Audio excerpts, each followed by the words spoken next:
రాష్ట్రాన్ని డ్రగ్స్ రహితంగా మార్చడమే కూటమి ప్రభుత్వం లక్ష్యమన్నారు ఏపీ మంత్రి అచ్చెన్నాయుడు.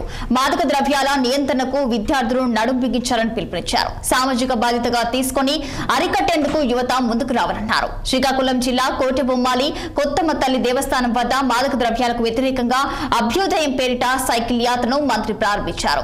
పాయకరావుపేటలోని మొదలైన ఈ యాత్ర ఇచ్చాపురంలో ముగియనుంది. యువత మత్తు పదార్థాలకు అలవాటు పడి తమ ఉజ్వల భవిష్యత్తును నాశనం చేసుకోవద్దని అచ్చెన్నాయుడు కోరారు. ఎవరైతే పాయకరావుపేటలో ప్రారంభించి అభ్యుదయ సైకిల్ యాత్ర మీద మన కోటబొమ్మలకు వచ్చారో టెక్కలి నియోజకవర్గ తరఫున మన జిల్లా ప్రజల తరఫున నా తరఫున హృదయపూర్వకంగా వారికి అభినందిస్తూ మంచి కార్యక్రమం దీన్ని అందరం కూడా స్వాగతించి ఈ ఉద్యమంలో ప్రతి ఒక్కరూ బాధ్యతగా తీసుకొని ఈ జిల్లాలో పూర్తిగా డ్రగ్స్ లేకుండా గంజాయి లేకుండా చర్యలు తీసుకోవాలి. మన పోలీస్ యంత్రాంగం చాలా ప్రమాదంగా పనిచేస్తున్నారు.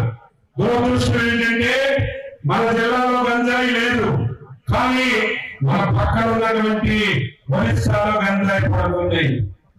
ఈ రోజు గంజాయి పండించి వివిధ మార్గాల ద్వారా ఈ రోజు ట్రైన్లో పట్టుకెళ్తున్నారు, ఈ రోజు వెహికల్స్ లో పట్టుకెళ్తున్నారు, కాలినడకన తీసుకెళ్తున్నారు.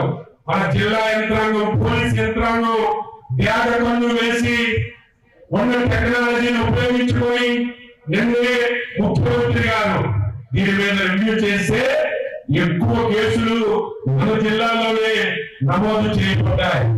ఎక్కువ కేసులు నమోదు చేయబడ్డాయంటే పోలీసులు బాగా పనిచేసినట్టుగా లెక్క. ఎవడెళ్ళకపోతే నాకేంటి, ఎవడు గంజాయి తీసుకెళ్తే నాకేంటని ఊరుకుంటే ఇది చాలా పొరపాటు జరుగుతుందని దీనికి ఎవరూ కూడా రికమెండ్ చేయడం లేదు. ఈ రోజు ఎవరైతే